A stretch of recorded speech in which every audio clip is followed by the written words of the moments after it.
Hi friends, welcome to homelymealcourt. ഇന്ന് തയ്യാറാക്കുന്നത് ഒരു ചിക്കൻ സ്റ്റൂ ആണ്. വളരെ ടേസ്റ്റി ആയിട്ട് എങ്ങനെ ചിക്കൻ സ്റ്റൂ തയ്യാറാക്കാൻ നമുക്ക് നോക്കാം.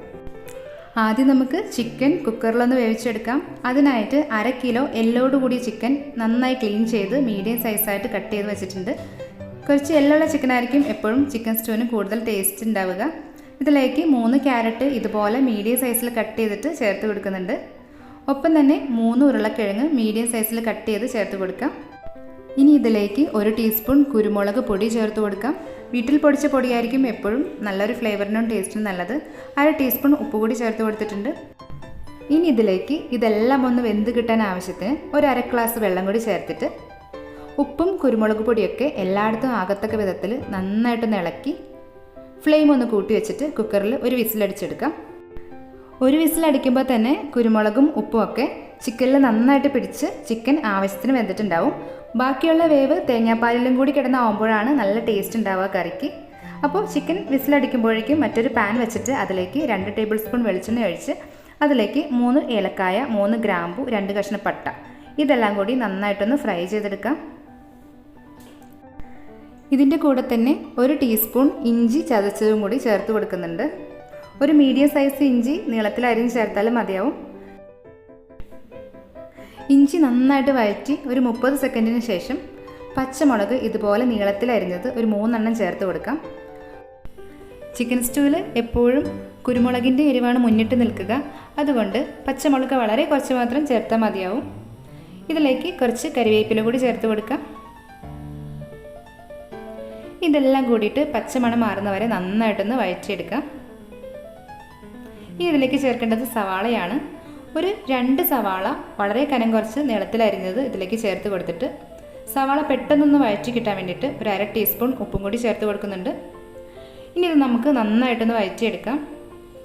ഇനിയിപ്പോൾ നിങ്ങൾക്ക് ചിക്കൻ കുക്കറിൽ വേവിക്കാൻ താല്പര്യമില്ല, ഇതിലേക്കിട്ടാണ് വേവിക്കാൻ താല്പര്യമെങ്കിൽ ഈ സവാള കുറച്ചൊന്ന് വഴറ്റിയതിന് ശേഷം ക്യാരറ്റും ഉരുളക്കിഴങ്ങും ഇട്ട് കുറച്ചും കൂടി ഒന്ന് വഴറ്റി അതിലേക്ക് ചിക്കനും ഉപ്പും കുരുമുളക് പൊടിയും കുറച്ച് വെള്ളം കൂടി ചേർത്തിട്ട് ഒരു 15 മിനിറ്റ് മൂടി വെച്ച് വേവിച്ചാൽ ആവശ്യത്തിന് വെന്ത് കിട്ടിക്കോളും. ഇവിടെ ഇപ്പോൾ നമ്മുടെ സവാള ആവശ്യത്തിന് കളറൊക്കെ മാറിയിട്ട് നന്നായിട്ടൊന്ന് വഴറ്റി കിട്ടിയിട്ടുണ്ട്. ഇതിലേക്ക് 1 ടീസ്പൂൺ കുരുമുളക് പൊടിയും ഒരു 1/4 ടീസ്പൂൺ ഗരം മസാലയും കൂടി ചേർത്തിട്ട് ഒരു 30 സെക്കൻഡ് കൂടി നന്നായിട്ടൊന്ന് വഴറ്റിയെടുക്കാം. നന്നായിട്ടൊന്ന് വഴറ്റിയതിന് ശേഷം നമ്മൾ ആദ്യം കുക്കറിൽ വേവിച്ച് മാറ്റി വെച്ചിരിക്കുന്ന ചിക്കനും ഉരുളക്കിഴങ്ങും ക്യാരറ്റും എല്ലാം കൂടിയിട്ട് ആ വെള്ളത്തോടൊപ്പം തന്നെ ഇതിലേക്ക് ഇട്ട് കൊടുക്കാം. ഇനി ഇതെല്ലാം കൂടിയിട്ട് നന്നായിട്ടൊന്ന് മിക്സ് ചെയ്തെടുക്കണം. കൂടെ തന്നെ ഉരുളക്കിഴങ്ങൊക്കെ കുറച്ചൊന്ന് പൊടിച്ചിട്ട് കൊടുക്കുകയാണെങ്കിൽ കറി റെഡിയായി വരുമ്പോൾ കറിക്ക് നല്ല കൊഴുപ്പും അതുപോലെ തന്നെ ഈ തേങ്ങാപ്പാലിൻ്റെ ഒപ്പം കൂടിയിട്ട് നല്ലൊരു ടേസ്റ്റും ഉണ്ടായിരിക്കും. ഇതെല്ലാം കൂടിയിട്ട് ഫ്ലെയിം ഒന്ന് കൂട്ടി വെച്ചിട്ട് നന്നായിട്ടൊന്ന് തിളച്ച് വരാനായിട്ട് വെയിറ്റ് ചെയ്യാം. ഇതിപ്പോൾ നന്നായിട്ട് തിളച്ച് വന്നിട്ടുണ്ട്. ഇനി ഇതിലേക്ക് നമുക്ക് തേങ്ങയുടെ 2ാം പാൽ ഒഴിച്ചു കൊടുക്കാം. ഒരു തേങ്ങയുടെ പാലാണ് എടുത്തിരിക്കുന്നത്. 2ാം പാൽ ഏകദേശം 250 ml ഉണ്ട്. തേങ്ങാപ്പാൽ ഒഴിച്ചതിന് ശേഷം ഫ്ലെയിം ഒന്ന് മീഡിയത്തിൽ വെച്ചിട്ട് ഈ തേങ്ങാപ്പാലിൽ കിടന്നിട്ട് ചിക്കൻ നന്നായിട്ടൊന്ന് വെന്ത് കിട്ടാൻ വേണ്ടിയിട്ട് ഒരു 5 മിനിറ്റ് നമുക്ക് വെയിറ്റ് ചെയ്യാം. കറി നന്നായിട്ടൊന്ന് കുറുതായി കിട്ടാൻ വേണ്ടിയിട്ട് മീഡിയം ഫ്ലെയിമിൽ തുറന്ന് വെച്ചിട്ട് തന്നെ നന്നായിട്ടൊന്ന് തിളപ്പിച്ചെടുക്കാം. ഒരു 5 മിനിറ്റിന് ശേഷം നമുക്ക് 1ാം പാൽ ഒഴിച്ചു കൊടുക്കാം.